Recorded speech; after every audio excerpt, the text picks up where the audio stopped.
to the kitchen. Today we're going to make Biscoff Lamingtons. Just look at those. Let's get started. I'm starting off with a chocolate sponge, chocolate tray bake. Very, very simple. And first of all, I just need to cut it in half. I'm going to use my handy rolling, guys. I've got measurements on there. 14.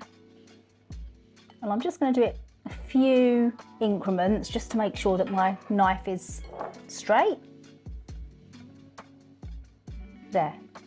So just don't need them on anymore. Cut that in half. I think these are going to be absolutely amazing, better than the ones you can buy in the shop. So I'm going to add in a layer of Biscoff. You might have seen Lamingtons where you cut them in half and you have a little layer of jam. So I thought I'll make these next level by putting a lovely layer of Biscoff in the middle. I've softened it for like 20 seconds in the microwave, so it's easy to spread. If you don't have a microwave, you can just stand the jar in a sort of saucepan of hot water, and then it just goes a bit more spreadable.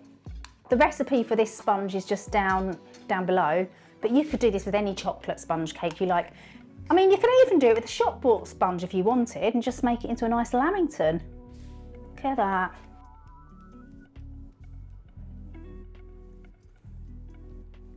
I do like a bit of Biscoff. Top it with the other piece. I'm going to cut this is going to make 12 Lamingtons. I'm just going to squish it down.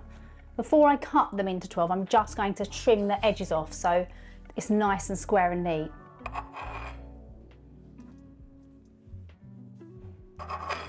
Right, there we go. I'm going to cut this into 3.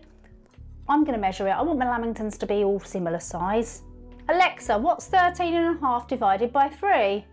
14.5 divided by 3 is 4.5. 4.5. Bosh. It does help. It is actually very useful if you say bosh. Bosh. When you're cutting cake, just keep a clean cloth to hand, because if you get a lot of build up of sponge on your knife, it will sort of like tear as it goes through. We want our nice crisp squares.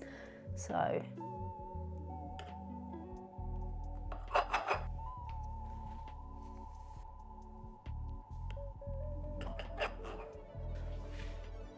going to cut this into 4. So Alexa, what's 19 divided by 4?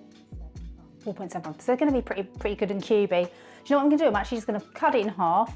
So 19 divided by 2 is 9.5. I can work that out with my own brain. So just go in half, and I'm just going to eyeball those in between. Does that look about halfway to you with your young eyes, Dan? Before I dip them in their Lamington-y sauce and encrust them with Biscoff, I'm going to pop them into the freezer just for like 10 minutes so they set nice and firm, so when I dip them they don't fall apart. So just line them up on a tray, and while I'm chilling them down I can make the sauce. Look at that. That's going to be so nice with the Biscoff in the middle, isn't it? So I'll put them in the fridge, have a bit of a clean up, and then we'll make the lovely dipping sauce. Here is my Lamington assembly station, so let's get cracking. I've got some milk in my bowl. To that, I'm adding some melted butter, icing sugar, and some cocoa powder. I'm going to sieve the cocoa powder into the icing sugar just to prevent any lumpios, because we don't want lumpy Lamingtons, do we? Add that into the buttery milk. And just give it a whisk. Doesn't matter too much if it's not super smooth, because it's going to get encrusted in Biscoff crumbs. Doing it a bit gradually just to incorporate it. I actually have another Lamington recipe on this YouTube channel. Do you remember when we made those Lamingtons, Dan? And they're salted caramel. Last bit of the sugary cocoa. That's really nice. It's quite a runny sauce. It's just going to coat the sponge, soak in a little bit, and just be that kind of glue for the Biscoff. There we go. Right, so we need a rack, sauce, crumbage. When I'm doing coconut Lamingtons, which are the traditional ones, usually it's a good idea to just have a small amount in a bowl and kind of like refresh it because it will get saucy. So let's just put a little bit here and hold some back. Now for the lammies. My chilled lamingtons.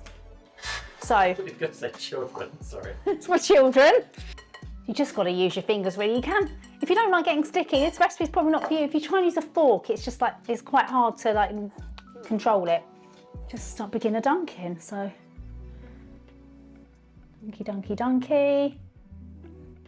Let the excess sort of drip off. And then just encrust all the way around the edge. And that.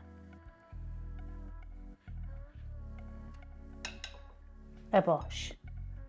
See? I'll do another one and then I'll probably wash my hands in between every few.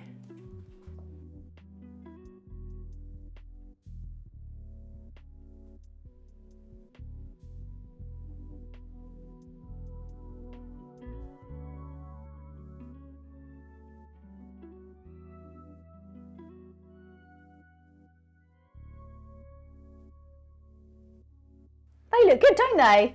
Oh, they are going to be so delicious. So I'm just going to continue covering these now and then pop them in the fridge and just let them chill down for like 20 minutes or so while I prepare their little toppings, so they're going to look just like the ones from M&S. So here they are, let's top them. Now in M&S they've got a really cute buttercream swirl and a splodge of salted caramel sauce, so I'm going to replicate that. Swoosh around the top. Oh, he fell off because of the crumbles.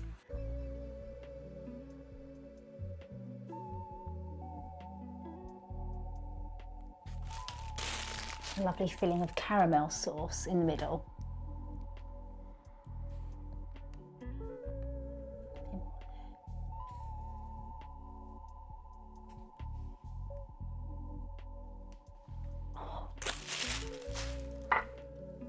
Look at those! Amazing chocolate and Biscoff Lamingtons inspired by the viral M&S Caramelised Biscuit Lamingtons. I absolutely love those. Now, do we use fingers or do we just use a fork? Because they're quite finger foody. It's going to be messy, isn't it? Let's tuck in.